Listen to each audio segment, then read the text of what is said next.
If you're a fighter and you want to build your social media presence, this episode is for you.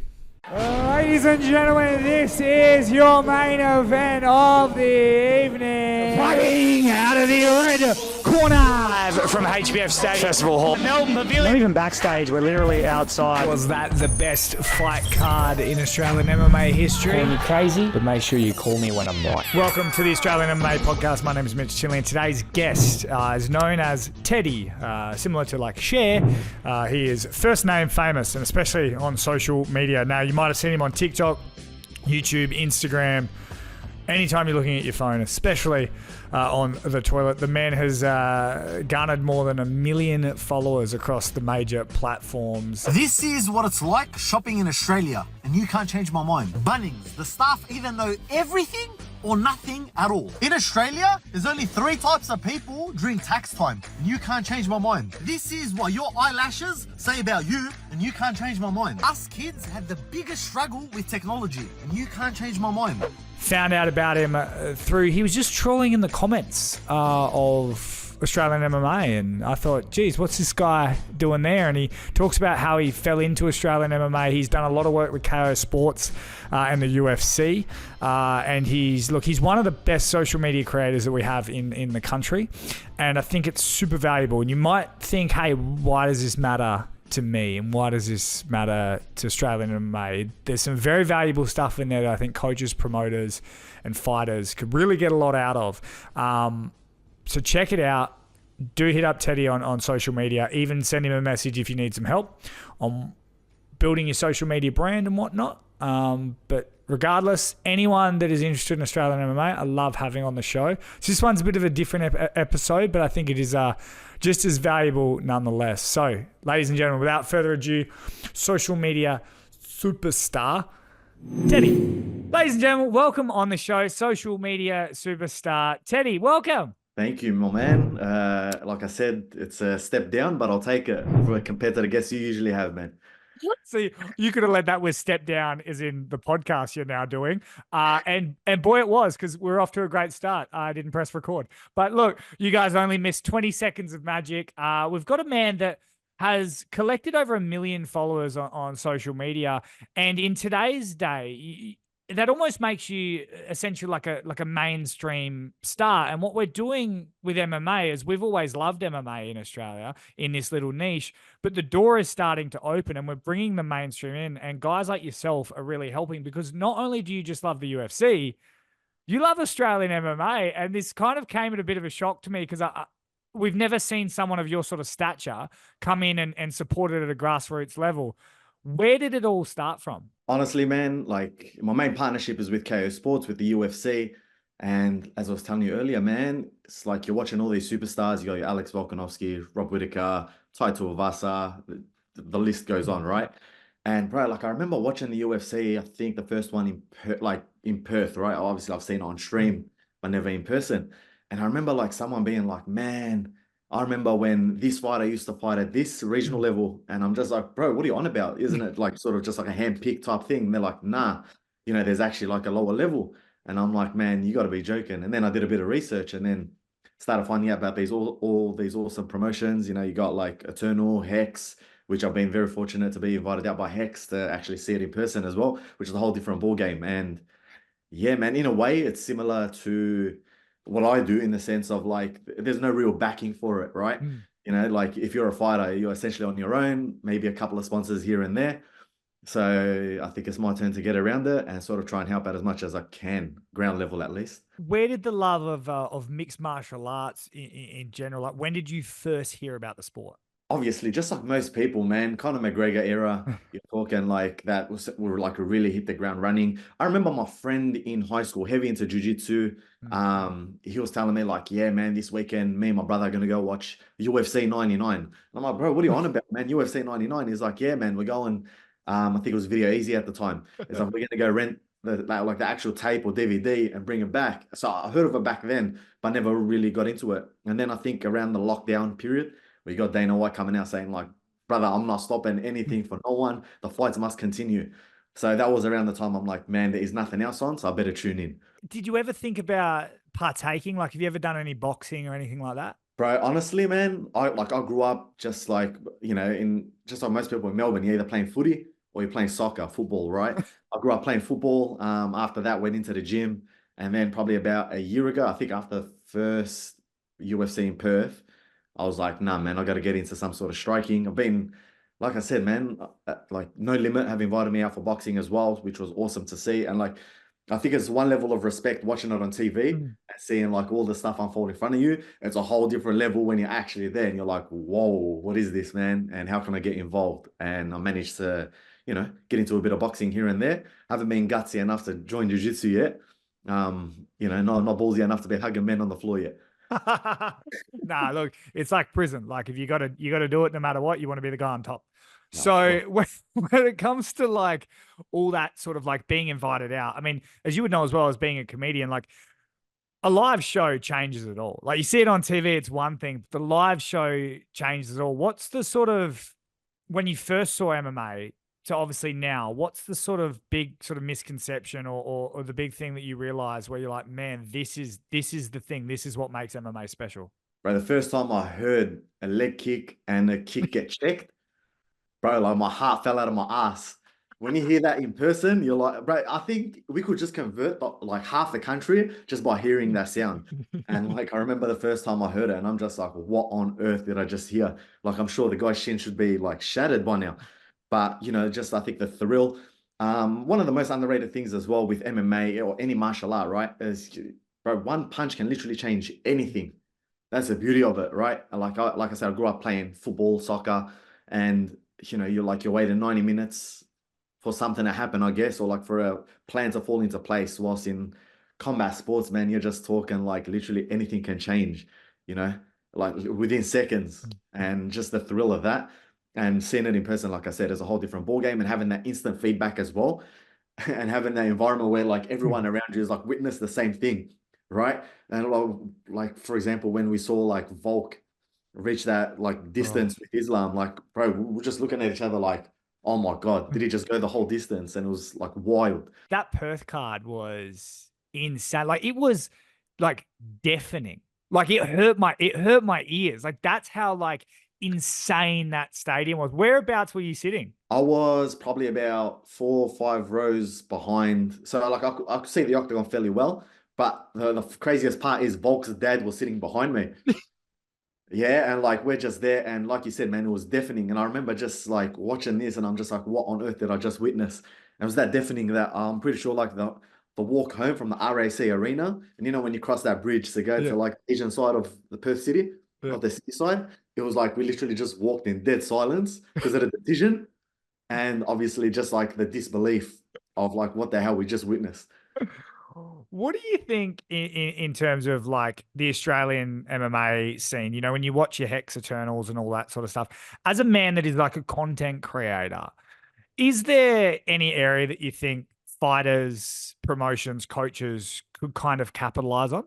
Yeah, for sure, man. I think like content is the most underrated thing. I've said this in a million podcasts, right? If you're looking to get your name out there, whether you're a fighter, promoter or a promotion, your key would be getting content out there. And I'm not, like, man, my experience is funny, right?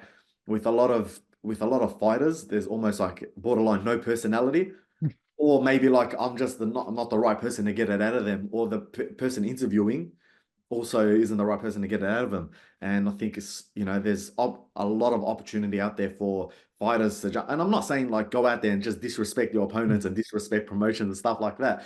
Just have fun with it. Don't take it too seriously. It's easy for me to say because I'm not the one jumping in the octagon or the ring.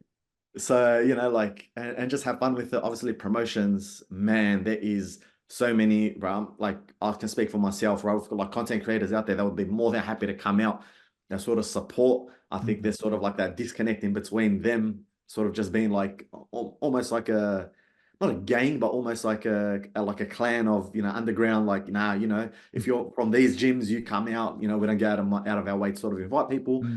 In terms of promotions, yeah, man, I think that would be probably my main piece of advice is get people involved that wouldn't usually be involved and they can convert as a fan. And trust me, man, you'd be super surprised to see who isn't actually a fan of MMA, but just doesn't publicly post about it. Like, bro, the other day, who did I see?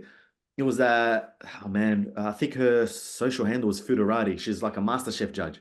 Oh yeah. Yeah, dude, she's one of the biggest MMA fans that like you wouldn't even think would be into MMA, right? Someone Yeah. like hospitality, like judging food on TV. But sometimes it just takes sort of having those conversations to bring it out of them.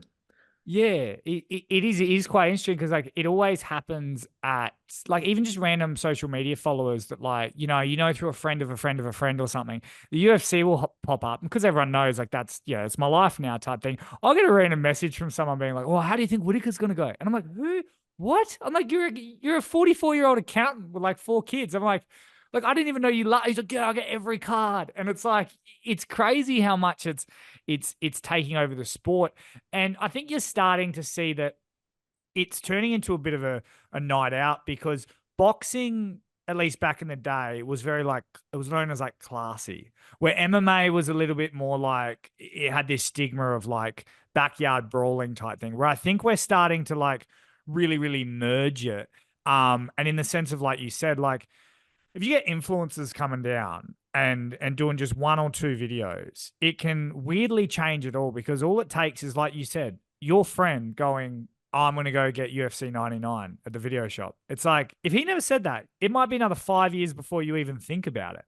Of course. And sorry to cut you off. I think as well, like, sometimes like inviting these people, bro, like everyone knows a fighter. Like if you live in Australia, professional athlete in combat sports. Like that's a given.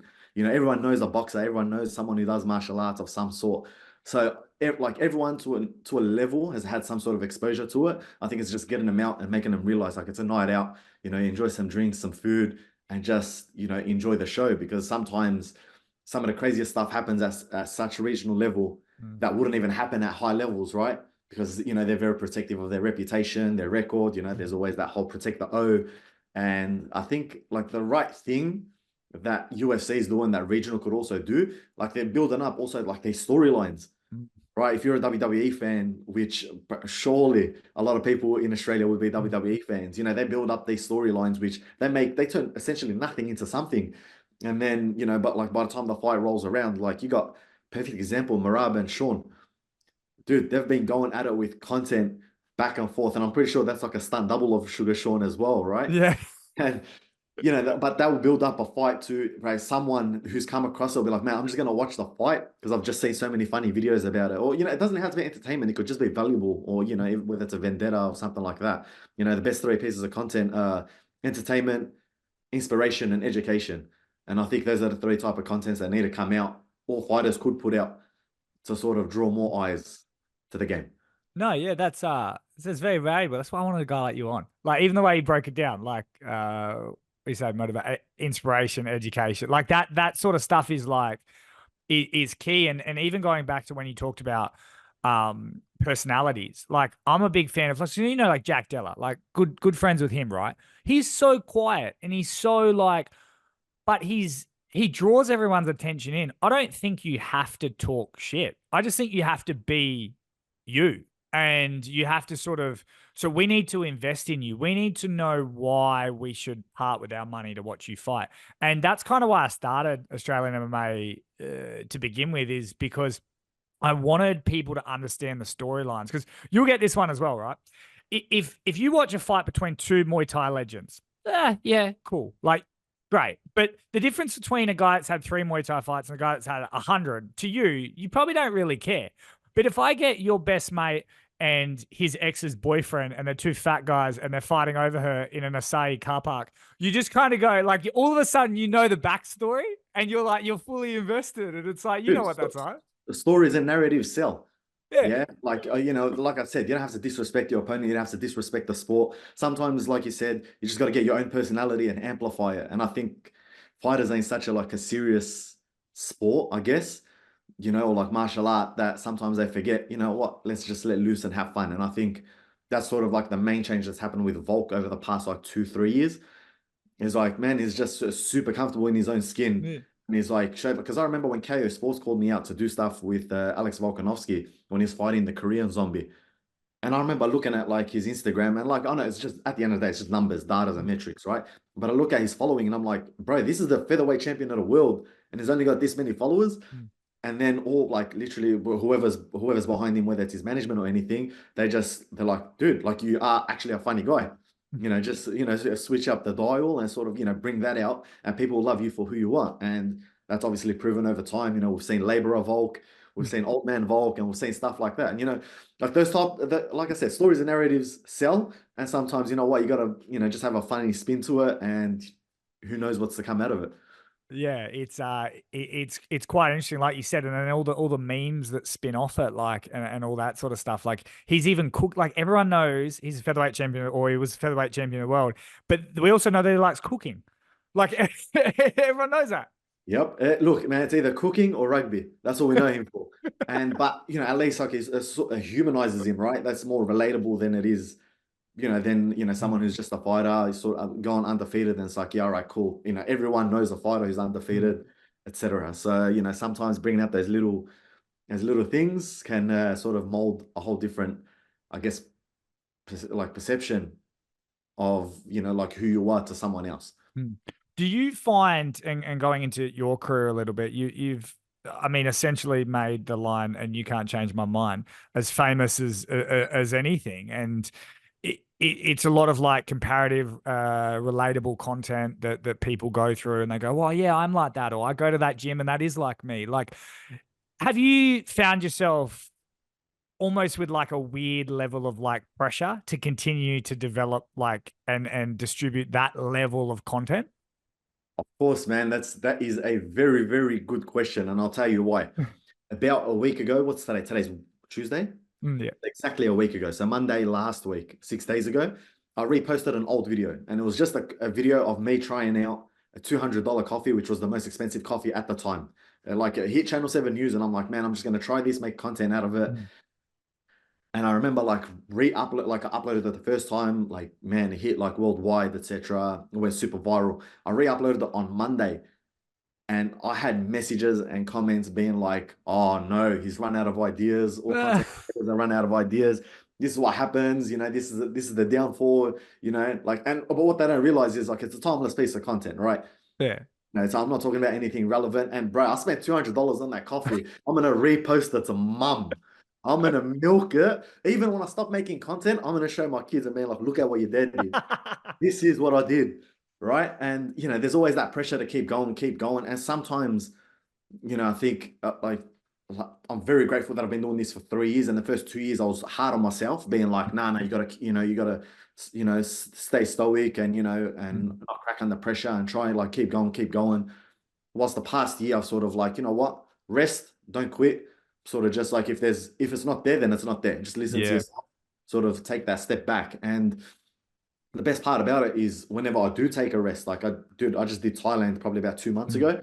And that was the best, like 8 days that, like, mind you, I've traveled the world, but that 8 days felt like all 8 holidays that I've had in my life. Right. So sometimes, just learning to rest and sort of not forcing anything and not succumbing to the pressure, because right, you know how it is in Australia, man. It's like that stacks on culture, whatever, tall poppy syndrome or whatever they call it. And sometimes, all it takes is for someone to see like 1 or 2 people jump on top of you, and then everyone else will just stacks on, and that's it. You're done and dusted. But I'm super grateful to be a bit older as well, being 30 years old. I sort of got a good head on my shoulders to sort of stay put and keep copping the punches to the chin and just keep on going. Stay on that front. No, it is. It's like what they say, like when you're chasing your dreams, everyone wants to get on board because you remind them of them. But then when you get there, they hate you because it reminds you of what they don't have. And it's like that same sort of thing that when you do get to top, and you see it a lot. Like, you remember it was only a couple of weeks ago, the 6'5", looking for a man in finance, 6'5", blue eyes. Everyone hates her now. The Hawk 2 girl. Yep. Everyone hates her now. Right. And not just that, sometimes like all it takes is like a moment that like the lifespan of something online, what I say is 72 hours. And then after that 72 hours, you're old news, right? Whether like that's the level of sort of attention span we've sort of reached. And, like to be making content for 3 years, it almost feels like like I'm reaching not, when I first made my first few videos, people are like, oh yeah, 15 minutes, 15 minutes. He's got a few followers. And I remember posting a story and I'm like, oh, celebrating 50K followers, which is like a huge milestone. Yeah. Like for me, losing a kilo, like no matter how small the achievement, you've got to celebrate it, right? Yeah. And having your first pro fight or whatever that achievement is, it's still an achievement. Whether you won or lost, it's still an achievement to me, and it felt special to me.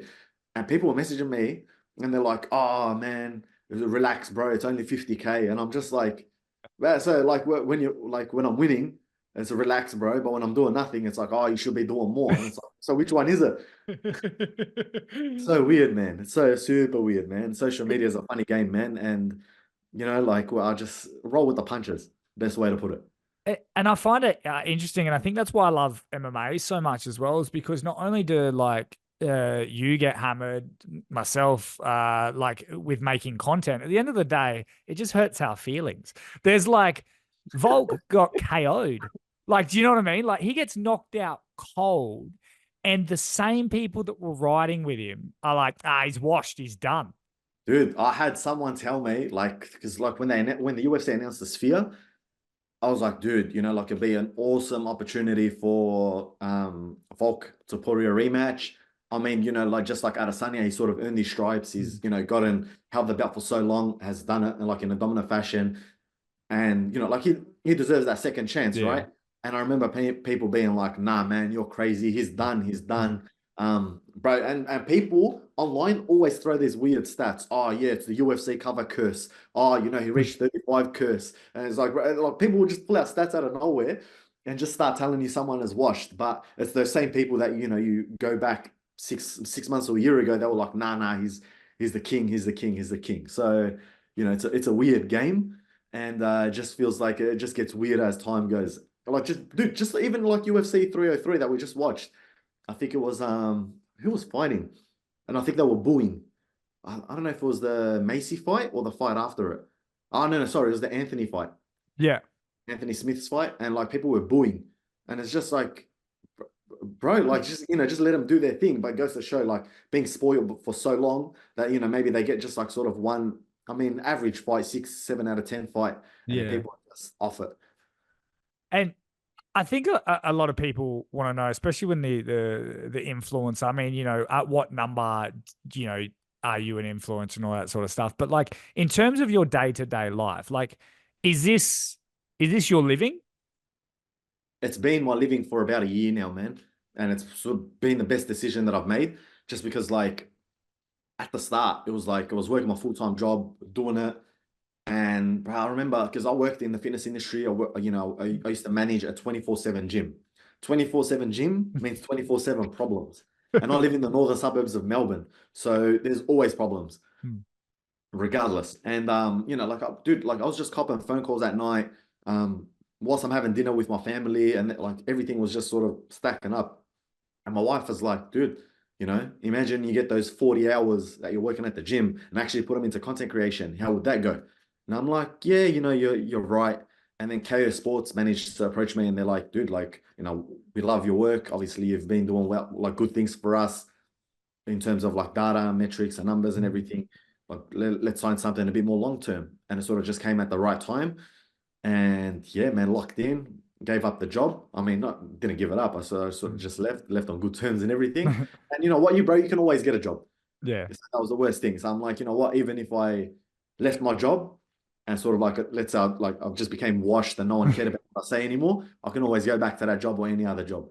So yeah, man, this is my livelihood, and honestly, I would have wanted it any other way. And I think because I've learned to respect it and treat it that way, hence why the success has sort of followed along the way. Is it hard because you've got a very specific way of doing your videos? I've seen two, I've seen you transition a little bit, but I've seen two that are, it's either this type of gym as you, or you've started doing suburbs, right?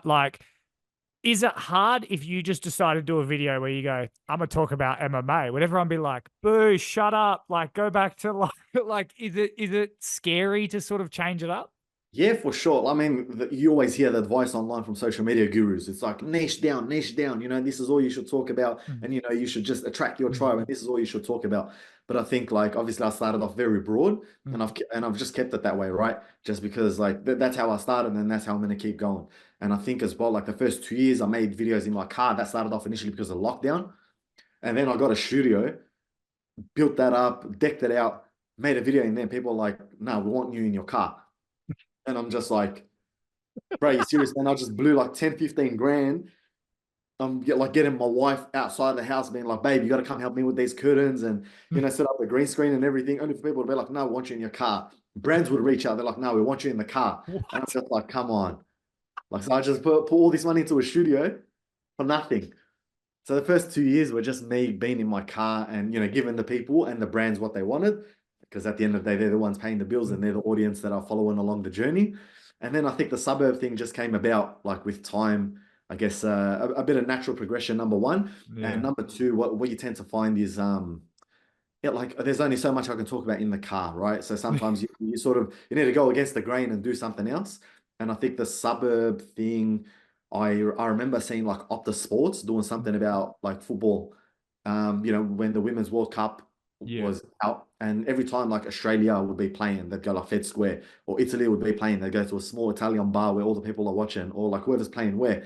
And I'm just like, man, you know what? Maybe I should make some videos, you know, representing the underrepresented and just talk about areas, almost like, you know, how can I explain it?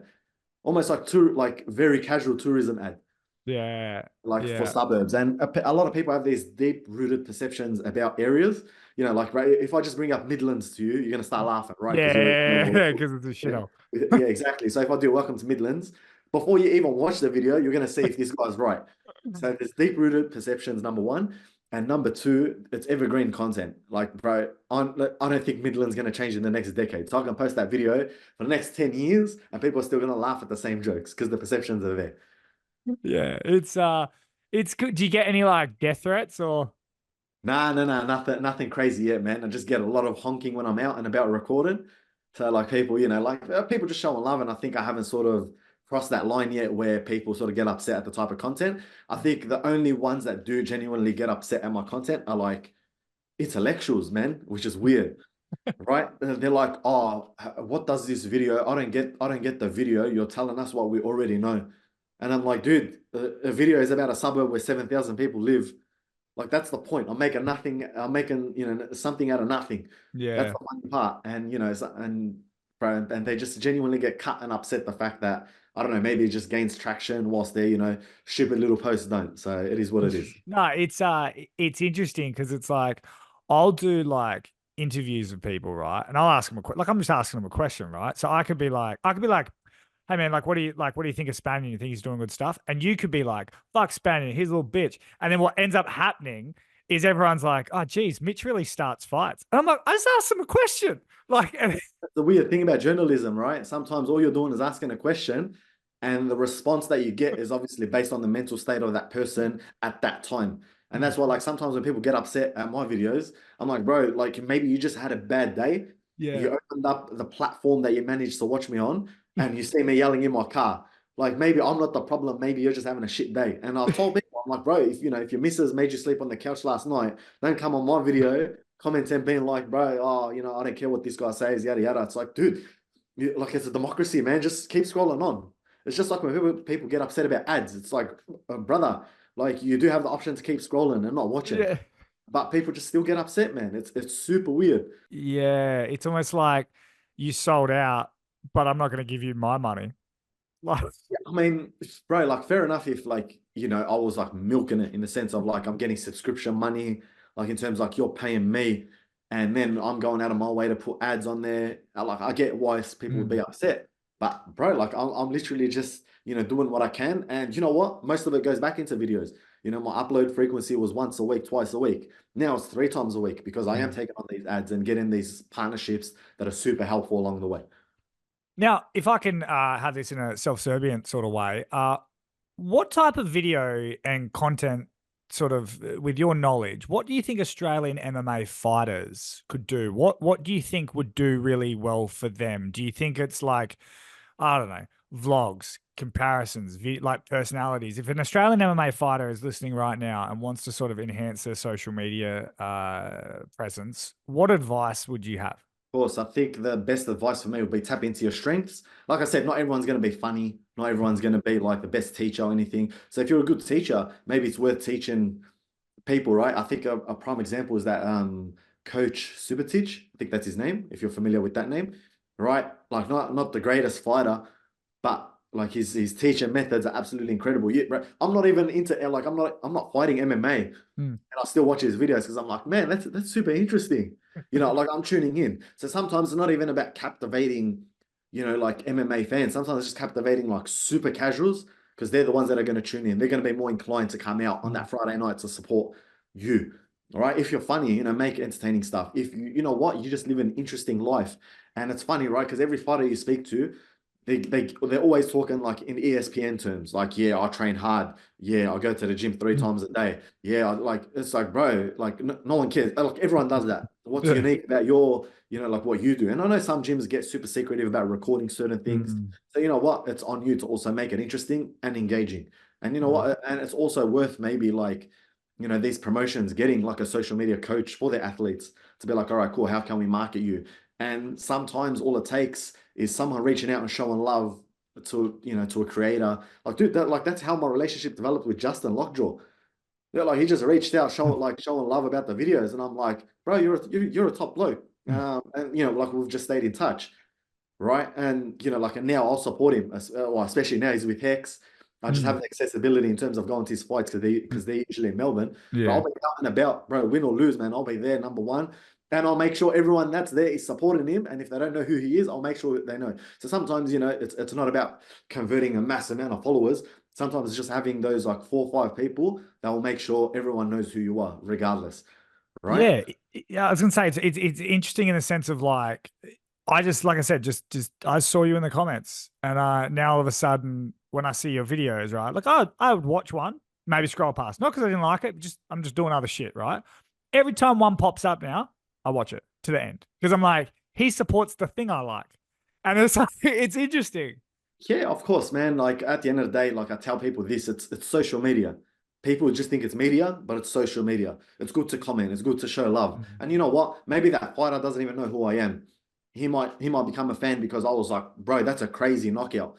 If I ever get the opportunity to go like Beat Down or Eternal or any of these other promotions, but I'll go out and support these athletes the best way I can because I'll be like, bro, remember that highlight reel that I saw that randomly popped up on my newsfeed because Mitch shared it or the other person shared it. So sometimes it's also making like, supporting people because you know what? Maybe I could be the one that turns their fortune around that day. They're just having a shit day. They see my comment or, they just got knocked out in a, like crazy fashion. And they see the comments like, bro, just tough luck, you move on. So sometimes, you can never go wrong by showing love and you have nothing good to say, then you're probably better off not saying it at all. What Australian MMA fighters? I mean, you got obviously Justin because you've chatted, but has any name popped? Like, what's one of the names that pops into your head on the regional scene? Okay, regional scene, you got obviously Justin, he's a friend, so that's obviously a bit of bias there. You got Colby from freestyle as well. Love him. Got who is that guy? The guy that I'm pretty sure you found me on the video where he knocked out this guy. I completely forgot his name. I'm pretty sure he's North Sudanese or Egyptian. The guy that knocked him out? Yeah. Man, Harry Webb? Pardon? Harry Webb? No, not Harry Webb. That's a familiar name as well. Yeah, man, like obviously the freestyle boys are like fresh in my mind because I'm seeing their names so consistently in my newsfeed. And this is what I mean. It's not even about like, going out of the way to sort of be like, like I got to try and get people's attention. Sometimes, bro, the people just come unintentionally on my page and I'll just be like, man, this is crazy. Another person, perfect example, Lisa. Dude, like Kiriako, yeah. Yeah, man. Like I remember Lisa like 10, 15 years ago, seeing her out and about here in Melbourne. Like never fought, never anything, wouldn't hurt a person, bro. And then like I see her name pop up and I'm just like, bro, this girl's an MMA fighter. And then like you see the whole road to UFC and I'm like, what? Like this is the same Lisa I used to see in the city. Like, I used to trip out, so sometimes even stuff like that and like, change of identity can also win people as a fan. See, that's what I always like asking people as well, because it's one thing because like I'm a super nerd of this sport, right? So like I know this next guy that's coming up and his training partner and that guy. And even I don't know everything, but like I'm so in depth in it. So I like when there's people who are out of the sport, just kind of getting into the sport, because if those names pop up to you, obviously you're becoming a bit more of an MMA nerd as we go along. But like when you kind of, you might have friends or guys, influencers or whatever, and if they know Harry Webb, if they just know that name, all of a sudden it's like, Harry Webb, whatever you've done, like that's because breaking through, as you would know more than anyone, breaking through to the mainstream, that's the gold mine, isn't it? For sure, man. Like I said, these are people that have literally zero investment or zero skin in the game in terms of MMA. Like I said, you want that casual fan because chances are they're the ones that are going to spread your name. They're the ones that are going to share your videos. They're the ones that are going to support you. And even if they're not buying tickets, they're probably going to, buy that pay-per-view and watch it at home to make sure they get that photo and put it on their story and be like, yeah, my boy, right? Or, they're probably the first ones that are going to message you, be like, oh, shit, tough luck. There's always a next time. And so, just building those relationships and developing them. And as well, like, that's why I give huge props to people like yourself, Mitch, who go out of their way, like, I don't know how you get your information, but some of this information you get is absolutely wild, right? And you put it out there and then boom, 3 days later, it comes true. And you're just like, oh my God. So sometimes building a bit of suspense, is also good. Sometimes as athletes and as media, like on social media, you obviously direct media.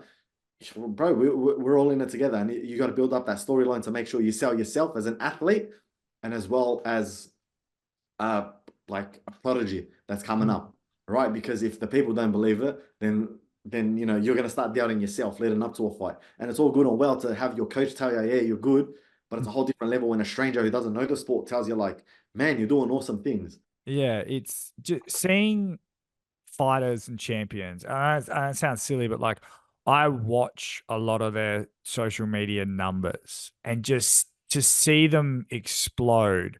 And even just like the average champion on Instagram gets 300 to 500 sort of likes on a post. And I think that is like, I know that it sounds silly because it's like that's not really the biggest metric in sense, but it's like whenever I post about a fighter, I weirdly get an idea of how valuable they are to the paying public. Good. You can pull up the roster of any promotion right now. You go to every champion on that roster. This is any promotion in Australia. And you look at their posts. It's either collaborated with you, collaborated with the promotion, zero original content. And they think like fighting is enough, but fighting isn't enough. Like, yes, winning and yes, getting signed to the contender series and yes, doing things. But some of these people have got to think of like life after fighting and life if they do make it, because right, making it into the UFC or Bellator or PFL is one thing. And then taking it to that next level, bro, you're going to need help. And you know who's going to help you? The sponsor that's here. And they're going to look at your social media. This, like, bro, this guy barely posts himself. Well, man, like, why should I sponsor them? Well, what are they going to do for me? Right? Because that's how sponsorship works. That's how brands work, right? And bro, like there's been even times, and like I'll say this now, there's been times like, like I said, I'm really trying to learn the game. And there's been times where I've looked at promotions. Like the last time I went to Hex, and I think it's called PRP Global. They put up a fight bonus of $2,000 or $3,000. $2,000, yeah. Okay, $2,000. I honestly, if given probably the right timing and everything, as a creator, I'll put up a $2,000 bonus for knockout of the night. As a creator, like I want nothing, just for the love of the sport and supporting the people. I'll put up $2,000, right? Imagine what someone who, and like, well, what's that? That's going to do nothing for me. However, a brand that wants to put in money, they're going to think like, oh, if I'm putting in money, why should I put in money? What are these people going to do for me? And like I said, you go to every champion or every contender that's on those promotions, bro, they're barely posting themselves, bro. Like how can I support you when you don't even support yourself? They'll be like the barbershop that doesn't leave a sign outside their door. Or they'll be like opening up, like a coffee shop and not putting the coffee machine smack bang at the front so people know you serve coffee. You don't want to sell yourself. Why should I support you? So I think that's sort of like another direction that promotions and even champions. And like I said, maybe it's time a promotion just comes someone like me, taps me on the shoulder. It's like, cool, we've got these people. They're looking like the next you know, like Prodigy to go into the Contender Series, or maybe even get a direct signage into PFL, Bellator, One, Risen, or whatever, UFC. And you know what? We really need to bolster up their profile. And bro, I learned that through KO Sports, man. You know, sometimes building a profile is just as important as building your skill set in the gym, because people are not going to take you serious. You know, you want those sponsorships of, you know, like decent money to sort of, yeah, like let me train 2-3 times a day. Because you speak to any athlete, what's their main sort of concern? Oh, how am I going to fund this lifestyle? You know, I need sponsors. I need sponsors. It's like, brother, sponsor yourself for free by posting yourself, and then let's get the money, and then the money will follow eventually. Because if someone says you're passionate about something, they'll go out of their way to make sure they support you. And if words are free, and then some people will be like, you know what, it's a tax write-off for me. Let me support you the best way I can. No, that's actually really, really vital advice. And I feel like a lot of people will take that on board. There's one thing that I dislike about getting sponsored, and I know that people have to do it, but it's I have sponsorship opportunities, jump on board. And it's always like, I think it's the equivalent of me going, and this would be very like, some people disagree with me on this. I feel like it's the equivalent of me being like, I'm single. Come on, ladies. Like, of course, yeah. I mean, it's just like the barbershop with the clipper standing outside. Like you can't be good just standing outside with clippers, right? Or like the barista that's standing outside his cafe having a cigarette, waiting for customer. Oh, please come have a coffee, right? So I get where you're coming from, but also it does come down to like you wouldn't have to do those posts. Yeah. It's like I said, man, like you are a business, and at the moment you stop and drop everything and think of yourself as a business, and you promote yourself for free. You don't need to put money behind it, just organic content. You know, maybe get the missus to, you know, video you. Maybe get your teammate in the gym to video you. Get that young kid who wants to learn how to do videography. Or, you know, bro, there's a lot of interns that are studying media in university. They'll be more than happy. You know what? Let's grow together. I'll record you. And you know what? Let's go 50-50 split down the middle on your YouTube channel or your Instagram or your Facebook or whatever social media. And I think that's where they sort of lack, where, dude, I am waiting for the day that someone rises from regional ranks, self-funded with their own YouTube channel, their own social media thing, and they won't even need a sponsor. And there will come a day where that happens. You know, like perfect example, Sugar Sean, he says, he's like, I make so much money, more money off social media than I do off my fighting. And there's going to come a time where, bro, the sponsorship opportunities are not going to be around, because people will wake up and realize, like, bro, if I don't back myself, then no one's gonna. And people are more emotionally invested if they're watching your journey, right? Yeah. Bro, that's the best, man. You're like, I don't even have to live in your city, and I know what you're up to and how you do it. And Pereira is a prime example, dude. Like he was no one a year ago or two. Now, bro, I'm sitting down in my lounge room eating dinner whilst my wife is at the gym and my girls are sleeping, watching Paulinho Cruz and Pereira crack jokes in the gym, right? Just because I'm invested in his journey. I'm like, bro, like it makes me feel like I'm there. And maybe that's a sort of missing link. No, and I think it's important too, because I think fighters take shit for granted as well. Like you talked about, like right at the start, about how hard checking a leg kick is, right? Some people don't know that, like back in the day, or some people still do it, you might get like bamboo or whatever to like take all the sensitivity out of the shin, right? I don't think fighters know that's a video. Like, you know what I mean? Dude, that's a video. Dude, like, I mean, like I said, I just came back from Thailand. Dude, Thailand itself is like a content haven with the amount of stuff that goes down there. And like, you don't have to sit there and record your training. You can record some of your training, but you can also record all the stuff that you do on a day-to-day. Like I said, just for people to get to know you. And, you know, same thing here, bro. Like, dude, if I was a fighter, trust me, man, I would sell the shit out of a fight with an O&O record, bro. O&O record, and I'll sell the shit out of a fight. Well, I mean, you speak of selling a fight and being O&O. I'm hearing whispers that might change. Yeah. You're good, man. You're good.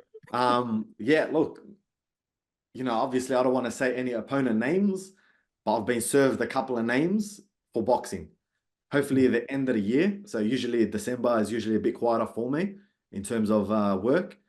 And I've been served a couple of names. So hopefully by the end of July, I might have something. So, but we'll see. You know, influencer boxing is obviously on the rise. And you know what? Maybe it's about time I step in.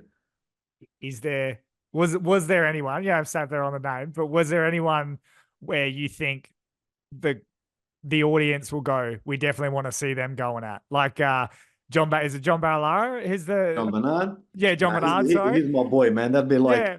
That'd be like a sparring partner. Nah. Honestly, look, Mitch, I'm gonna be completely honest with you. This is what I told the promotion that has approached me. If they can reach the same weight, right? So we're talking like I'm about a sloppy 82, 83 right now. If they can reach, right, I'm just being honest, yeah. If they can reach that 75 to 77, I'll be wrapped. Number two, for a good cause, let's do something really, really good and for a good cause. Number three, let's put some fighters on the card that actually deserve the promotion and the eyes on them as well. So those are sort of the main three. In terms of following, bro, I'm happy to jump in the ring with anyone and everyone. And you know what? You can clip this and hopefully in the comment section, they can tell me who my opponents are. Because like I said, I've been served 2 to 3 names, but you know what? Sometimes the people know better. And they could serve me some name that I wouldn't even expect. So I'm happy to go in with anyone. You know, like I said, boxing. But if there is something MMA come up, I'll be more than happy to give that a crack as well. But I think maybe boxing first. Oh, I love it. I love it. Mate, honestly, I could talk to you all day about fighting and obviously just about influencing and content creation, as it is so much deeper than so many people think. But I will let you go. Is there just sort of anything that you kind of want to leave the Australian MMA fans on as a man that is a content creator, an influencer, if you will, and Australian MMA fans? Is there anything that you kind of, words of wisdom, advice? I mean, I know you've already given so much before, but is there anything that you just kind of want to leave this audience on? Honestly, put aside the stigma of content creators, influencers, and everything. Dude, 9 times out of 10, we are more than happy to help the community and support the community, right? Number one. Number two, dude, if you're a fighter or, you know, you're looking to become a fighter and you're watching this, trust me, it's never too late to start content creation. Bro, just press record. And like I said, sometimes even just documenting, try putting 20 videos up. You're surely going to get one of them to sort of click off and kick up something where people start telling you what they want to see from you. So that's number two. And number three, if you're an Australian MMA supporter, please, I'll beg you, support these athletes. Like with any, and I'm not just talking financially, leave them a comment. You know, sometimes, like I said, words are free. Support them. You know, you've got people like Mitch who are out here doing amazing work, like on the ground level. Like obviously outside of the MMA community might not see that, but you're doing an absolutely amazing job. And, you know, sometimes it's like subscribe, a 5-star, you know, review on Spotify can go a long way and they're free. So, you know, just try and support the community as much as possible. And you know what? Hopefully the sport 5 years from now, if we do decide, or maybe even like at the end of the year, is a lot bigger. After, you know, maybe my boxing, I'm absolute shit. But yeah, hopefully, like, you know what, the sport's here, it's growing. You know, ANZ has sort of proven it can compete on a world level, and we can do a lot more with the ground level support. So, you know, show love and support more media and athletes, as we're all here to grow together. Well, brother, I mean, after my hard work in the media, I do like to hit up Muscle Nation and get revived and supplemented. So hit that up as well. I'll set up. Hey, listen, man. If I get this fight, we might have to do a big Australian MMA collaboration with Muscle Nation, man. Yeah, bro, I'm down. I'm down. Bro, get me in the gi. No, get me in the skin, the rash guard. Brother, you absolute best. Thank you so much for taking the time, and we'll chat soon. Anytime, bro.